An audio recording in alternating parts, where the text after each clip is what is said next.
नमस्कार. आजच्या या विश्लेषणात आपण अशा एका विषयावर बोलणार आहोत जो आपल्या सर्वांच्याच अगदी जिव्हाळाचा आहे. आजकाल बघितलं तर प्रत्येकालाच एकदम फिट राहायचं असतं, वजन कमी करायचं असतं, पण त्यासाठी आपण जो मार्ग निवडतोय तो खरंच योग्य आहे का? आज आपण वजन न वाढवता भात कसा खावा यामागचं एकदम आश्चर्यकारक विज्ञान आणि आपलं सांस्कृतिक वास्तव उलगडून बघणार आहोत. चला तर मग भाताविषयीचे आपले सगळे गैरसमज आज कायमचे दूर करूया. वजन कमी करायचे? मग सगळ्यात आधी तो भात खाणं बंद करा. ऐकले ना हे? किती वेळा ऐकलंय?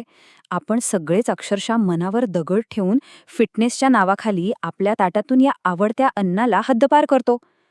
पण खरंच हे सायंटिफिक आहे का? की निव्वळ एक मोठी अफवा? चला, यामागचं खरं तथ्य आज तपासून पाहूया. हे समजून घेण्यासाठी जरा दक्षिण भारताकडे नजर टाकूया. इडली, डोसा, अप्पम, खीर आणि अप्पे ह्या सगळ्या लोकप्रिय पदार्थांमधलं हिरो कोण आहे? अर्थातच तांदूळ. तिथे तर रोजच सकाळ संध्याकाळ सगळ्यात जास्त भात खाल्ला जातो. मग जर भात खाल्ल्याने खरंच वजन वाढत असतं तर तिथे सगळ्यांचीच पोटं सुटलेली दिसायला हवी होती, नाही का? पण तसं तर अजिबात दिसत नाही. हा मोठा विरोधाभास आपल्याला नक्कीच विचार करायला भाग पाडतो. मग ह्यातलं गुपित काय आहे? तर गुपित भात पूर्णपणे बंद करण्यात अजिबात नाहीये. ते दडलंय तो भात कसा बनवला जातो आणि आपण तो किती खातोय यामध्ये. भाताचा आपल्या शरीरावर होणारा परिणाम हा प्रामुख्याने पोर्शन कंट्रोल आणि आपल्या स्वयंपाकघरात तो शिजवण्याची पद्धत यावर पूर्णपणे अवलंबून असतो. आता वळूया स्मार्ट राईस कुकिंग सिक्रेट्स आणि आरोग्यासाठीच्या पूर्वतयारीकडे. रोजच्या स्वयंपाकात भात शिजवताना पाळायचा हा अगदी पहिला आणि बेसिक नियम. आपण वापरत असलेला तांदूळ शक्यतो जुना असावा. होय, चांगल्या परिणामांसाठी तांदूळ किमान 1 वर्षभर तरी जुना असावा. जुना तांदूळ वापरला की त्याचे सगळे निगेटिव्ह इफेक्ट्स आपोआप कमी होतात. पण आता साहजिकच तुमच्या मनात येईल, अरे जर घरात जुना तांदूळ नसेल तर मग काय करायचं? त्यावरही एक भन्नाट सायंटिफिक उपाय आहे. जर नवीन तांदूळच वापरायचा असेल ना, तर तो शिजवण्याआधी पॅनमध्ये नुसता कोरडा परतून घ्या. अगदी सोपं. यामुळे होतं काय तर तांदळातला एक्स्ट्रा स्टार्च निघून जातो आणि त्याचा ग्लायसेमिक इंडेक्स एकदम धपकन खाली येतो. ग्लायसेमिक इंडेक्स कमी झाला की रक्तातील साखर वेगाने वाढत नाही आणि परिणामी शरीरात चरबी साठण्याचा प्रश्नच येत नाही. आता शिजवण्याच्या पद्धतीबद्दल बोलूया. आधुनिक प्रेशर कुकर की पारंपरिक उघडं भांडं? नेहमी उघड्या भांड्याला पसंती द्या. कुकरमध्ये भात शिजत नाही. तो फक्त वाफेच्या दाबाखाली दबला जातो, ज्यामुळे त्याचं पूर्ण पोषण मूल्य आपल्याला मिळत नाही.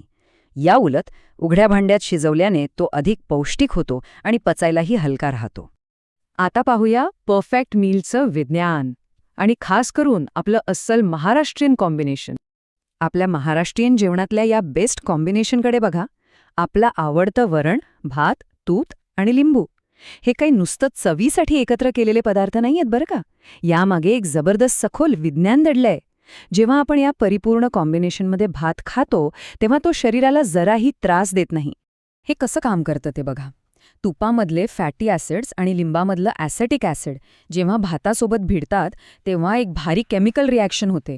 हे सगळे घटक मिळून भाताचा एकूण ग्लायसेमिक इंडेक्स लक्षणीयरित्या कमी करतात आणि त्याचवेळी जेवणाचं पोषण मूल्य आणखी वाढवतात. म्हणूनच वरण, भात, तूप आणि लिंबू हे खऱ्या अर्थाने एक परफेक्ट बॅलन्स आहे. मग आता मुख्य प्रश्न उरतो, पोट सुटण्याचं खरं कारण काय? चला भाताच्या पलीकडे जाऊन बघूया. तुम्हाला माहितीये का, ऐतिहासिकदृष्ट्या भारतातील तब्बल 90% लोकांचा मुख्य आहार हा भातच राहिलाय. पिढ्यानपुढे आपण रोज भात खात आलोय. मग आधीच्या काळी कुठे सगळ्यांची पोटे सुटलेली होती? हे तर आपण मान्यच करू. मग हा प्रॉब्लेम आत्ताच या काळात अचानक कसा काय वाढला? याचं एकदम अचूक उत्तर आपल्या आजच्या जीवनशैलीत आहे. पूर्वीचे लोक शेती करायचे, भरपूर चालायचे, त्यांची अंगमेहनत खूप व्हायची, त्यामुळे खाल्लेलं सगळं काही व्यवस्थित पचून जायचं. आणि आज आपण काय करतो? आपण तासनतास एकाच जागी खुर्चीवर बसून काम करतो. याच बैठ्या जीवनशैलीमुळे आणि व्यायामाच्या प्रचंड अभावामुळे पोटे सुटण्याचं प्रमाण एवढं वाढलंय. त्यामुळे जर कोणी तुम्हाला असा सल्ला दिला ना की फक्त भात सोडला की झालं, व्यायाम नाही केला तरी चालेल, तुमचं पोट एकदम सपाट होईल, तर लक्षात ठेवा, हा एक खूप मोठा आणि अत्यंत धोकादायक गैरसमज आहे. तुम्ही भात खाणं सोडलं पण शरीराची अजिबात हालचालच केली नाही आणि कोणताही व्यायाम केला नाही तर तुमचं पोट कधीही सपाट होणार नाही, हे नक्की. म्हणूनच एक गोष्ट कायमची गाठ बांधून ठेवा. व्यायामाला जगात दुसरा कोणताही पर्याय नाही, हे त्रिकालाबाधित सत्य आहे. योग्य पद्धतीने शिजवलेला आणि योग्य प्रमाणात खाल्लेला भात हा आपला मित्रच आहे. तो शरीराला कोणताही त्रास देत नाही. पण त्यासाठी नियमित व्यायामाची सवय असणं हे सगळ्यात जास्त महत्त्वाचं आहे. जाता जाता या विश्लेषणाच्या शेवटी एका प्रश्नावर नक्की विचार करा. आपल्या आजच्या या बैठ्या जीवनशैलीचे आणि आळशीपणाचे खापर आपण विनाकारण आपल्या पूर्वजांनी दिलेल्या वैज्ञानिक आणि पारंपरिक आहारावर तर फोडत नाही आहोत ना? निसर्गाने आणि परंपरेने दिलेला आहार अजिबात चुकीचा नाहीये, तर आपली जगण्याची पद्धत बदलली आहे यावर नक्की विचार करा.